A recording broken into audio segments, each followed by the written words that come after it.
Just as a disclaimer, this video might feature some spoilers and some material that may be disturbing or horrifying to people, so viewer discretion is always advised.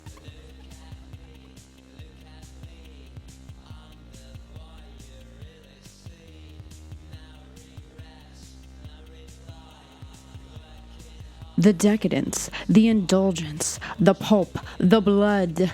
Giallo is an Italian horror genre characterized by its murder mystery plotlines, ultra-violence, both physically and aesthetically, and its sometimes voyeuristic perspective. The word giallo is an Italian word that means yellow, which in this context refers to the cheap yellow material hard-boiled detective and mystery novels were printed on, most popularly in the 30s and 40s, aka Pulp fiction. Today I bring you my recommendations from the genre, some of my personal favorites, and also films I think are the quintessential of the genre. If you have any others you think are essential, they probably are. I'm just mentioning a very short few. If I look a little sad, it's just because I painted my eyes that way.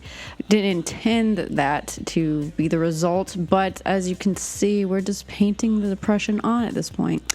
Points if you know where that's from. What's the color you see when you're the victim of a sadistic killer? Profondo rosso, or deep red. Starting off with Deep Red, Dario Argento, 1975. This is one of my favorite Giallo films, which I'm probably just going to say about every film in this video. This Giallo horror is one of the best examples of the genre. Argento captures horrific, rich imagery with his use of a special lens that deepened the blue, red, and green hues of the camera and produced a surreal depth of colors with this technique. This of course results in colors appearing as though they almost bleed from the film as a pigmented marker would through a page out of a book. The vibrancy of colors is a theme through most of his earlier works. It can also be seen in Suspiria as well, which makes it such a dynamic watch. This film stars one of my favorite actors of the 60s and 70s, David Hemmings, who appears in a wonderful assortment of films through those decades and is the main protagonist of the film, a musician who discovers the brutalized body of a medium and figures he could be the next Sherlock Holmes of Italy. Giallo superstar and a Dario Argento actress and former lover, Dario Nicolodi, appears by his side as a journalist intrigued by the mystery of the man and of the murders, just like a good journalist would. And both seek to solve the case and stop the murderer before they end up on the chopping block as well. There were a lot of complications involving translations with this film, as there were with earlier Argento films, including overdubbings, lost recordings, etc. It ended up being patched together with some parts in English and some parts in Italian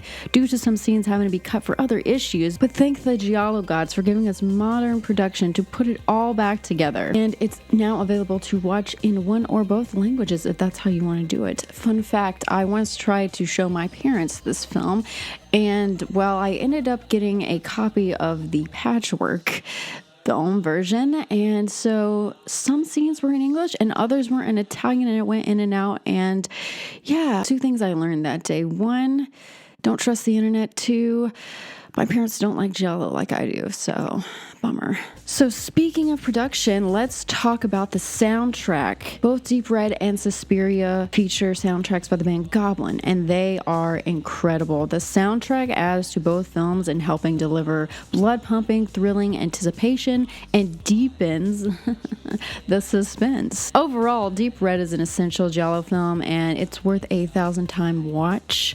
It was my first Giallo I actually watched, and I feel that makes it very essential. Want to know where you can find a cult of witches seeking to eradicate anyone who might discover them?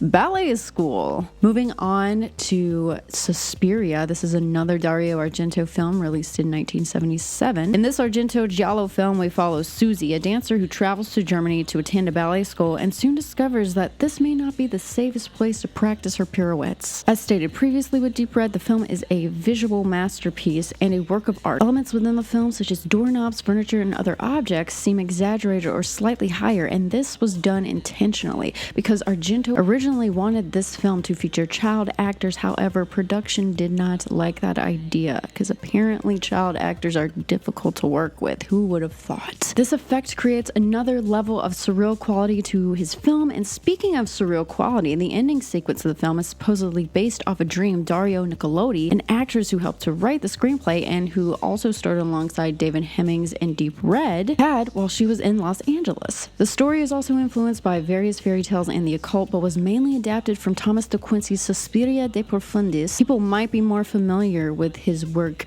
Confessions of an English Opium Eater, and I'll let you decide what that is about. In fact, Argento plans Suspiria to be the first in the Three Mothers trilogy, derived from De Quincey's piece, and also includes Inferno in 1980 and Mother of Tears in 2007. While the later films of the trilogy cannot compare to Suspiria, Inferno is at least worth a watch, and for the last one, Mother of Tears, I cannot say the same. But if you just want to wrap up the trilogy and are curious, you can watch it.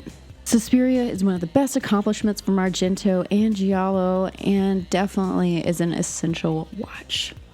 Italy, home to high fashion, hot models, and murder. Blood and Black Lace by Mario Bava. This was released in 1964. Mario Bava's film is considered early Giallo, just dipping the toes in before diving in headfirst in his later films. In a fashion house, models are stalked and killed, all for the sake of a scandalous book. The style of this film marked a change in Bava's usual cinema. Unlike previous works such as Black Sunday and Black Sabbath, this was inspired by Krimis, hope I'm saying that right, German crime films that were popular at the time. However, given the Bava style, it differed from Krimis with its explicit eroticism and absence of clues to unmask the killer. It doesn't have the same depth of colors as can be seen in Argento films and later Bava films, but it does provide a highly stylized aesthetic and richness of reds at the very least. Of course, this being an Italian film, the dubs are always a bit off, but not off-putting. In fact, with Giallo films, I think the post-dubbings add to the unnerving effect of the film. Blood and Black Lace, or Six Don per l'Assassino, 6 Women for the Murderer. I feel like I'm murdering that pronunciation. Is an essential Giallo film and a good one to start off with if you're just getting into them. You know, therapy might be a great option for you if you have experienced childhood trauma, but what your therapist might not tell you is that an excellent way to work through all that is murder. Just kidding. I bet you thought this was an ad at first, didn't you? A Hatchet for the Honeymoon. This was released in 1970. We have another Mario Bava Giallo on this list, which really demonstrates his style deep in the genre. While Blood and Black Lace gives you a touch of Giallo, A Hatchet for the Honeymoon is a no-holds-barred approach. Stephen Forsythe plays a real Ted Bundy Jack Torrance of Giallo in this film about a Parisian hatchet psycho bridal designer who preys on brides in order to unlock a childhood trauma. Well, I guess that's one way to do it. So this film was difficult to put together due to a lot of production, filming, and actor problems. He also had to be creative with the effects due to a decreased budget and utilized most of the lens techniques to give the desired effects. However, this film is still really brilliant in my opinion. The colors are vibrant, the blood is profound, the killer is self-admitted and admired through the lens, unlike many Giallo films in which there is a voyeuristic perspective and the identity of the killer remains unknown for most of the film. This is one of my favorite Bava films and is still highly underrated. I also love that Bava films all seem to have a slight nod to Hitchcock as well, as can be seen in this film, which parallels to Psycho with the man dressed in woman's clothing and wielding a knife/hatchet and stair scene, which is kind of really cool. I was rewatching the film for this video and I didn't even notice that at first until I rewatched it, and I was like, wow, that really is like Hitchcockian. That sounded weird. And also, in Blood and Black Lace, the swinging telephone could act as a nod to Dial M for Murder, which is another Hitchcock classic. This Bava film is an excellent watch and an essential Giallo film, but not a good reference for how to deal with your trauma. So yeah, I don't think murder's the answer, everybody. Ever tried a little recreational activity, if you know what I mean, that wasn't the best? Well, this nightmare is so trippy that you wouldn't dare go near the stuff. A Lizard in a Woman's Skin. This is Lucio Fulci, 1971. This Fulci film stars Florinda Balkan as the daughter of a British politician who was accused of murdering her neighbor after having many visits to a psychoanalyst to discuss her surreal visions and dreams. It is an amazingly trippy psychedelic horror giallo. If you aren't ready for some of the old ultra violence, you might not be ready for Fulci. He is one of the masters at visual overstimulation and decadence in the perverse, erotic, and violent. This is a wonderfully imaginative, horrifying film mixing in trip-inspired sequences and camera effects. While very sinister and explicitly macabre, it is a stunning film, as Fulci films are. However, some may describe this as an absolute nightmare rather than a thing of beauty. Speaking of nightmare, there is an infamous scene involving dogs in a cruel, sadistic position, and the effects artist for the film had to testify in court and prove the dogs were fake, as it looked too realistic. This film is a psychedelic horror murder mystery, and its visuals are not for the faint of heart. Nonetheless, it is an essential Giallo film and an absolute trip. Oh my god, they just keep on coming. Speaking of coming, just kidding. Has your doctor ever prescribed you a sedative for some reason? Well, you may want to rethink that, because you could sleep through a murderer's rampage and mutilation of your friends.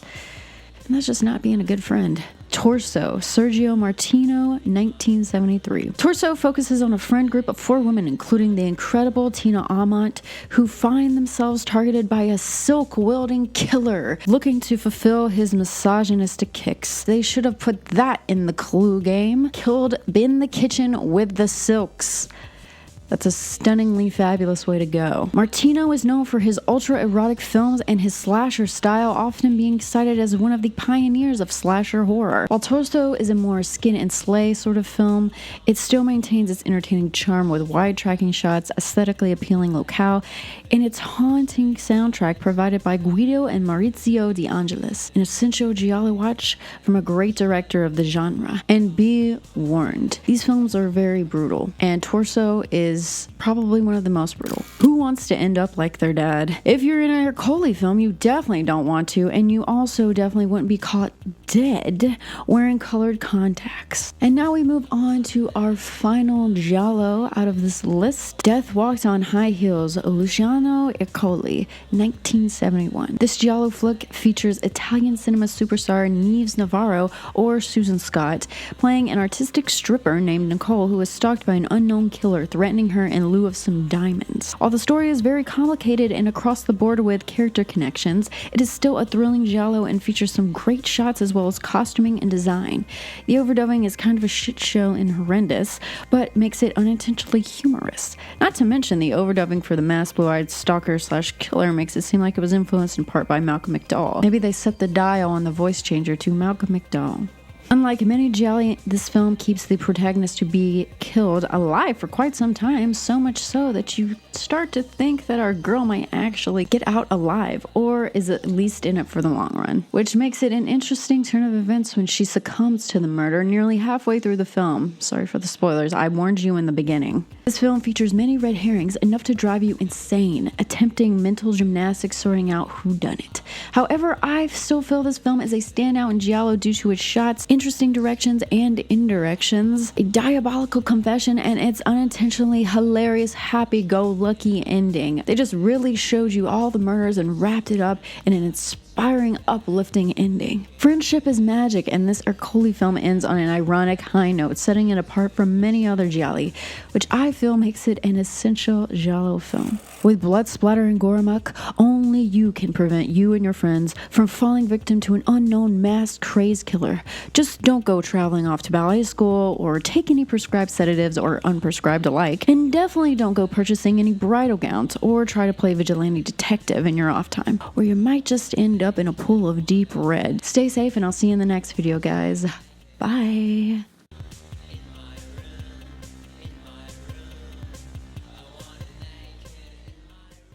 I feel like a real broadcaster right now. I feel like I have my papers in front of me. I'm Walter Cronkite right now.